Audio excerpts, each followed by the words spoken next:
Assalamualaikum warahmatullahi wabarakatuh. Selamat pagi, selamat siang, dan selamat sore untuk kita semua.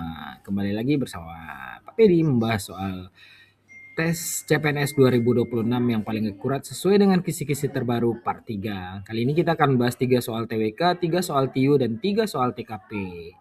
Nah, kita bahas untuk soal yang pertama ya. Nah, ini dia soal yang pertama. Pertempuran 10 November 1945 di Surabaya diperingati sebagai Hari Pahlawan karena A. Menandai berakhirnya penjajahan Belanda di Indonesia. B. Menunjukkan semangat perjuangan rakyat Indonesia dalam mempertahankan kemerdekaan dari pasukan sekutu. C. Menjadi awal terbentuknya Tentara Nasional Indonesia. D. Menandai pengakuan kedaulatan Indonesia oleh Belanda. E. Menjadi peristiwa lahirnya Pancasila. Silakan tentukan jawaban kalian. Materi ini membahas tentang sejarah perjuangan bangsa dalam mempertahankan kemerdekaan Indonesia. Dan jawaban yang benar adalah B. Menunjukkan semangat perjuangan rakyat Indonesia dalam mempertahankan kemerdekaan dari pasukan sekutu.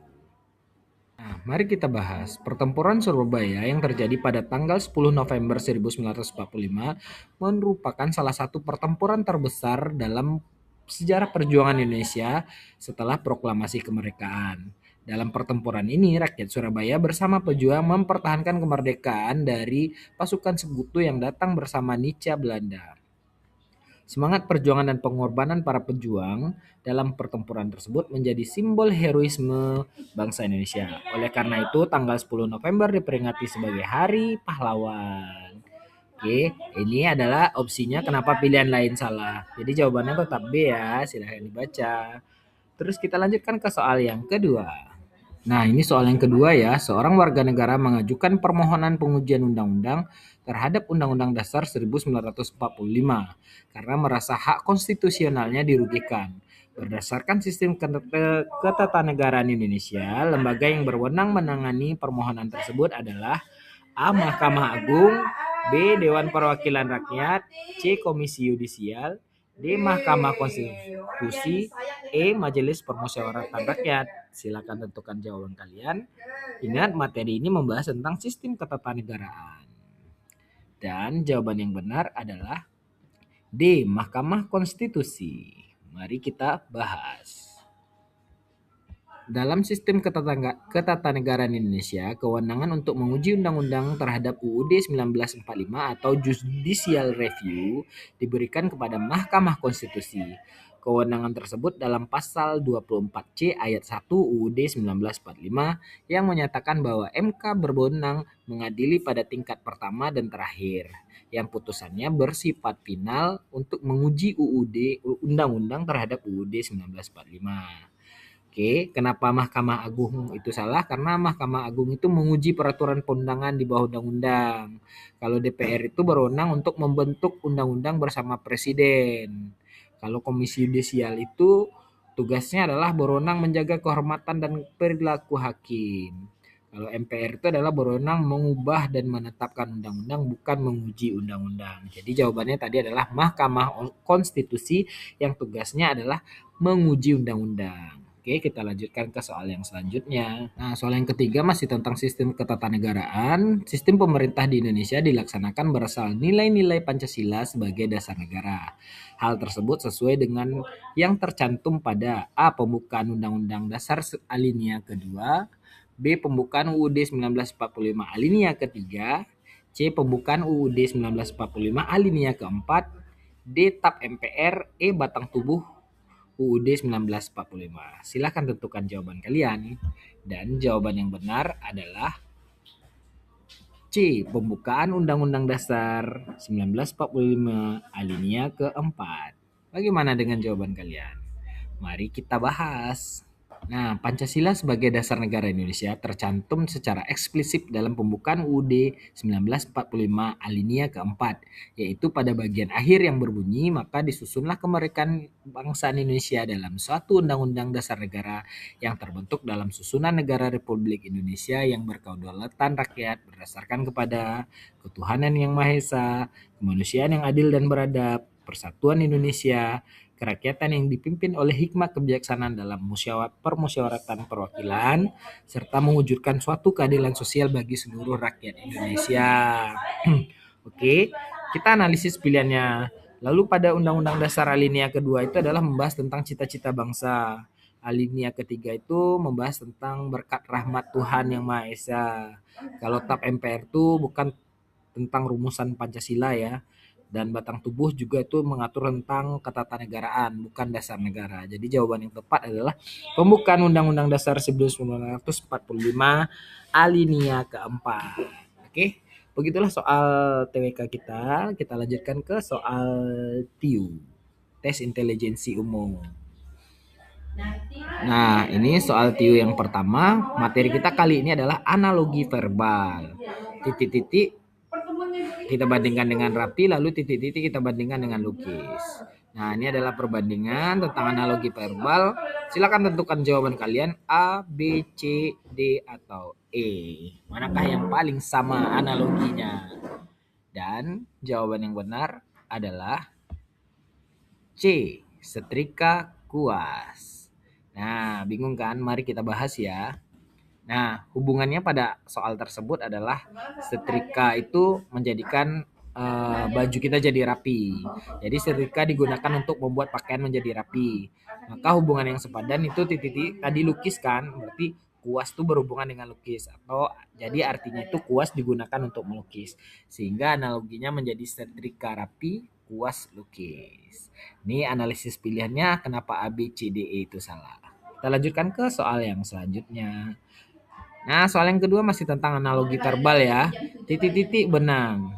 Sama dengan dompet titik-titik. A, kain kulit. B, kapas uang. C, jarum wadah. D, sutra foto. E, pakaian uang. Silakan tentukan jawaban kalian. Dan jawaban yang benar adalah E, pakaian, benang, dompet, uang. Mari kita bahas. Oke. Benang dan dompet itu kenapa? Karena hubungannya dicari adalah hasil dan barang pembuatnya. Lalu yang satu lagi dompet itu dengan uang. Jadi dompet itu digunakan untuk menyimpan uang.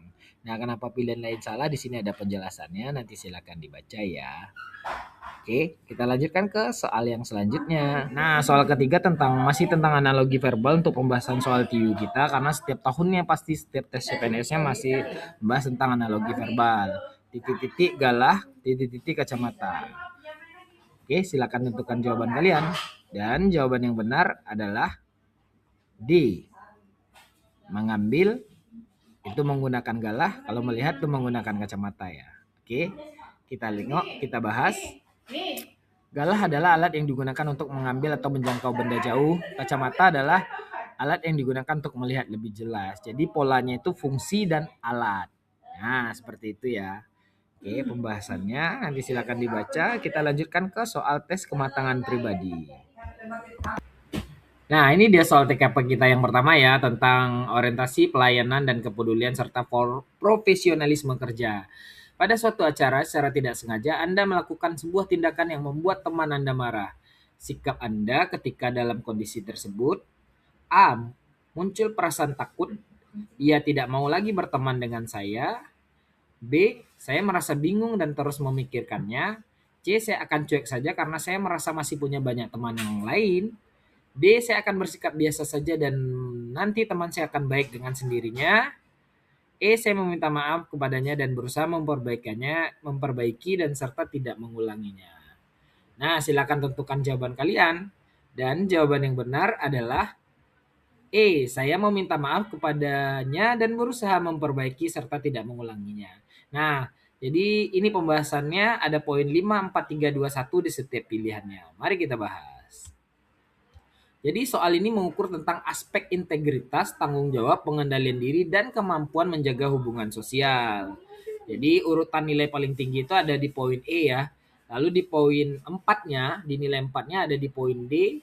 Lalu di poin B, A, dan C. Seperti itu ya, berurutan. Karena di TKP ini sistem penilaiannya adalah 5, 4, 3, 2, 1. Setiap jawaban itu benar, tetapi ada nilai yang paling tingginya. Oke, kita lanjutkan ke soal yang selanjutnya.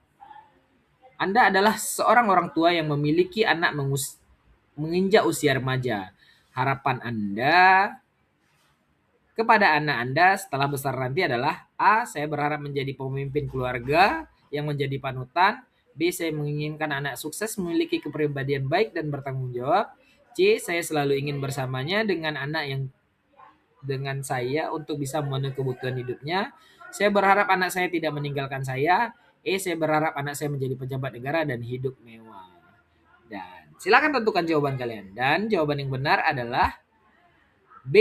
Saya menginginkan anak yang sukses, memiliki kepribadian yang baik dan bertanggung jawab. Nah, mari kita bahas. Pada soal TKP ini mengukur tentang aspek orientasi dan pada pengembangan orang lain, tanggung jawab dan nilai-nilai positif dalam keluarga. Poin A dan B itu sama-sama benar ya. Kenapa poin A itu nilainya menjadi 4? Itu karena terlalu spesifik pada perannya sebagai pemimpin keluarga. Jadi B itu adalah pilihan paling tepat. Jadi kalau yang C itu kurang tepat. Jadi nilainya 3 itu karena menunjukkan ketergantungan dan tidak mendorong si anak untuk mandiri. Lalu D dan E-nya udah pasti di poin 2 dan 1. Jadi poin 5-nya ada di poin B ya. Oke, kita lanjutkan ke soal yang terakhir ya. Anda sudah bekerja secara optimal dalam mengerjakan tugas dan tanggung jawab Anda di kantor. Namun, faktanya berdasarkan hasil evaluasi memberikan penilaian kinerja Anda lebih rendah dari kerja yang lain. Sikap Anda, A. Saya tetap meningkatkan kinerja dan memperbaiki cara saya bekerja untuk mencapai hasil evaluasi yang lebih baik. B. Sebagai upaya perbaikan, saya meminta masukan dari rekan yang hasil evaluasinya lebih bagus dari saya. C. Saya ingin mengetahui kekurangan saya dan menanyakan kepada tim evaluator mengenai letak kekurangan kinerja saya. D. Saya tidak mempermasalahkan hasil evaluasi dan tetap bekerja seperti biasa.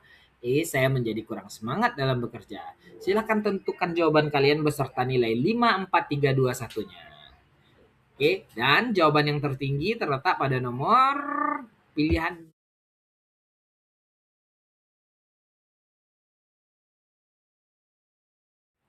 Jadi soal TKP ini adalah mengukur tentang aspek pengembangan diri, orientasi pada hasil, kemampuan menerima umpan balik, dan kemauan untuk belajar. Nah, di pilihan A dan B ini sama-sama benar ya. Di pilihan A ini baik karena menunjukkan keinginan untuk memperbaiki kinerja. Namun perbaikannya belum berdasarkan informasi. Jadi letak kekurangannya di mananya tidak tahu. Kalau yang B ini juga baik karena mau belajar dari rekan yang lebih berhasil. Namun sebaiknya lebih dahulu mengetahui dari si penilainya atau evaluatornya. Jadi C ini adalah paling tepat ya. Karena mencari umpan balik langsung dari evaluator sehingga mengetahui aspek mana yang harus diperbaiki. Kalau D dan E ini jawaban 2 dan 1. Jadi pilihan nilai 5 itu terletak pada poin C, nilai 4 itu pada poin B, nilai 3 itu pada poin A. Nah, demikianlah soal kita pada kali ini. Semoga dapat dipahami. Kalau ada pertanyaan jangan lupa tanyakan di kolom komentar. Jangan lupa like, komen, dan subscribe. Terima kasih yang sudah menyaksikan sampai habis. Tetap semangat karena setiap usaha tidak akan mengkhianati hasil. Sehat-sehat untuk kita semua. Assalamualaikum warahmatullahi wabarakatuh.